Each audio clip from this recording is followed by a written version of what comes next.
जय Shri Krishna. Welcome back to my channel.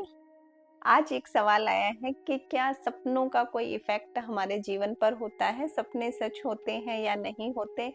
ये किसके सपने सच होते हैं? क्या सभी सपने देखते हैं या फिर ये सिर्फ एक कल्पना और हमारा आंतरिक जो प्रयास है, सिर्फ जो हम सोचते हैं वही हम स्वप्न में देखते हैं? तो इन्हीं सभी सवालों के जवाब हम आज की वीडियो में जानेंगे।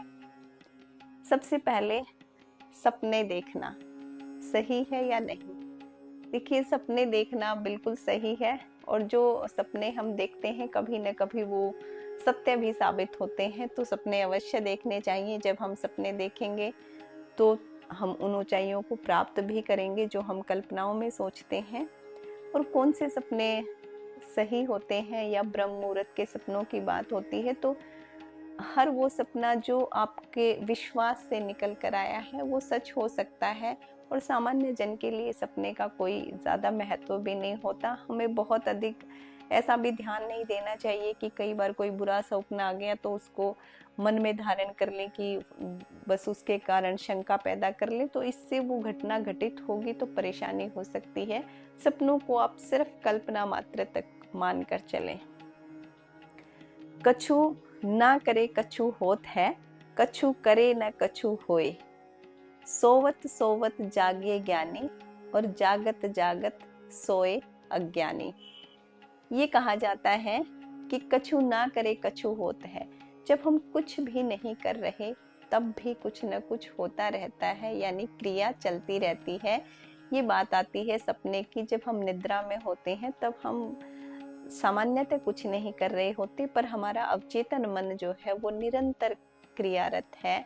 जो हमने दिन भर में किया है या फिर विचारों में आया है, उन सभी का समावेश करके वो हमें एक दृश्य बनाकर प्रेजेंट करता है सपने के अंदर। और कुछ करते हुए भी कुछ नहीं हो सकता। तो क्या है, क्योंकि कुछ कार्य ऐसे हैं जो निरर्थक हैं। ऐसे कार्यों को करते हुए भी हम कुछ अच्छा परिणाम प्राप्त नहीं कर सकते। यहाँ पर एक तथ्य और भी है कि सोवत सोवत जागे ज्ञानी। ज्ञानी पुरुष जो है वो सोते सोते भी जागते रहते हैं। जैसे कहा गया है कि योगी जो होते हैं वो बहुत कम सोते हैं और जब वो सोते हैं तब भी वो जाग ही रहे होते हैं, क्योंकि वो आध्यात्मिक उन्नति कर चुके जन होते हैं। और ऐसी महान आत्माएं सोते हुए भी जाग रही होती हैं।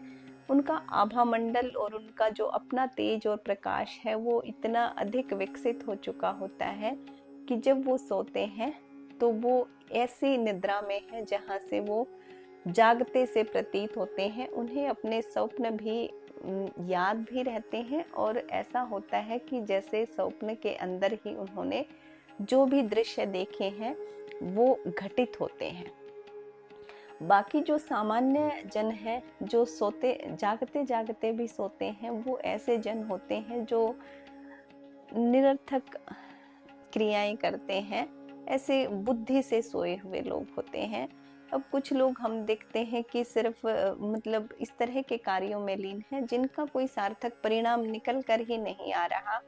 जो दिनचर्या में बस जो सामान्य क्रियाएं हैं वो कर रहे हैं, अगले दिन वही सामान्य क्रियाएं, फिर वही सामान्य क्रियाएं। तो ये जो क्रियाएं हैं वो जागते जागते भी सो ही रहे हैं, क्योंकि इनका कोई सार्थक परिणाम ना हम स्वयं की चेतना के उद्धार के लिए कर रहे हैं और ना ही समाज उद्धार के लिए उनका कोई अच्छा परिणाम निकल कर आ रहा है।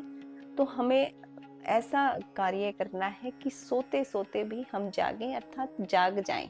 जागने से तात्पर्य जागरूक होने से है, ज्ञान से है, क्लैरिटी से है। जितनी अधिक स्पष्टता होगी, जितनी अधिक जागरूकता होगी, जितना अधिक विवेक जागृत होगा, वो हमें सोते हुए भी जागृत अवस्था में ले आएगा।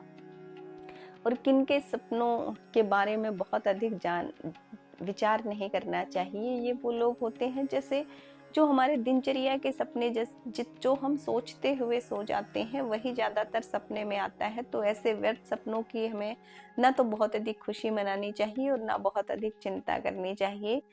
जो सपने सच होने वाले होते हैं वो कहते हैं जागती आंखों से देखना, और जागती आंखों से हम विवेकी होकर ही देख सकते हैं। ऐसा नहीं कि खुली आंखों से ऐसे देखने से मतलब है कि खुली आंखों से देखते हुए सपने। खुली आंखों से तात्पर्य है हृदय की आंखें खुली हुई होनी चाहिए। बुद्धि और विवेकपूर्ण कार्य जब हम करते हैं तो वो जो सपने पूर्ण होते हैं, क्योंकि यहाँ पर आपका विवेक जागृत हो चुका है। जब हम विवेकी होते हैं, क्या कार्य कर रहे हैं, उसके क्या परिणाम निकल सकते हैं और किस परिणाम पर हमारी क्या प्रतिक्रिया होनी चाहिए, ये सब यदि हम जान लेते हैं विवेकपूर्ण, तभी हम सोते हुए भी जागृत हो सकते हैं। और ये सब आएगा योग से, साधना से, मेडिटेशन से।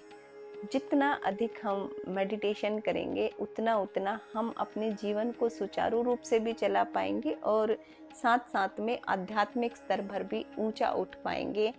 हम जो है जो रात को सोते हुए सोचते हैं ज़्यादातर वो सपने में आ जाता है। तो हम कोशिश करें कि जब रात को सोएं तो उस समय ईश्वर का ध्यान करते हुए सोएं, अच्छी बातें सोचते हुए सोएं, कि कम से कम हम जब सो रहे हैं तब तो चिंताओं से रहित हो जाएं। जब सोएं तब ईश्वर का शुक्रिया अदा करके सोएं, अपने आप में खुशहाल पूर्वक सोएं। सब चिंताओं को हटाकर सिर्फ प्रभु ध्यान में सोएंगे, नाम जाप करते हुए या फिर किसी ऐसी खुशहाल पॉजिटिव थिंकिंग के साथ सोएंगे, तो जो हमारे स्वप्न है वो धीरे धीरे दिव्यता की तरफ जाने लगेंगे। और जिन दिव्य दर्शनों की हम जागते हुए आशा करते हैं, उन दर्शनों को हम स्वप्न में भी यदि करेंगे तो वो भी एक जागृत ही कहलाएंगे। बहुत से ऐसे लोग होते हैं जिन्होंने स्वप्नों में ही अनेक ऐसे दृश्यों को देखा है जो सत्य भी साबित हुए हैं। ये सब आएगा साधना से, विश्वास से।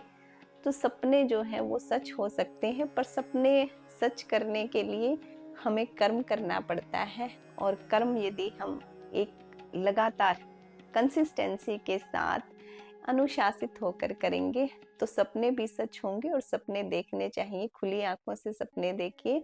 सोते हुए भी आप ऐसे सपने देखें जो आपको सुबह उठने पर खुशियां प्रदान कर सके, चिंता ना दे। क्योंकि जो आप सोचेंगे सोते हुए ज़्यादातर होता है कि अवचेतन मन हमें वो दिखाए। यदि आप आध्यात्मिक हैं तो अन्य दिव्य दर्शन कर सकते हैं। यदि इस तरह के दर्शन पात्र हैं, आपकी क्षमता है तो बहुत अच्छी बात है, और नहीं है तो बनने के लिए एक शुभ संकल्प रात को करके सोएं। बिल्कुल खुशहाल जीवन की तरह रात को सोते समय स्वयं को पॉजिटिविटी के साथ जब आप सोते हैं तो स्वयं को पूरा पॉजिटिव कर लें। परमात्मा का शुक्रिया अदा करते हुए सोएं। इस तरीके से प्रभु ध्यान में सोएंगे तो जो स्वप्न है वो आपको अच्छे ही आएंगे। और जब सुबह उठेंगे तो आप एक शांत और खुशहाल मुद्रा में उठेंगे।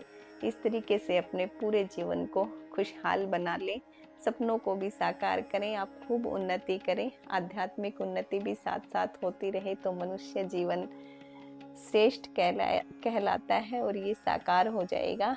इसी तरह आध्यात्मिक सत्संग सुनते रहें, ध्यान करते रहें, ईश्वर में विश्वास रखें। प्रभु आपका कल्याण करे। जय श्री कृष्णा।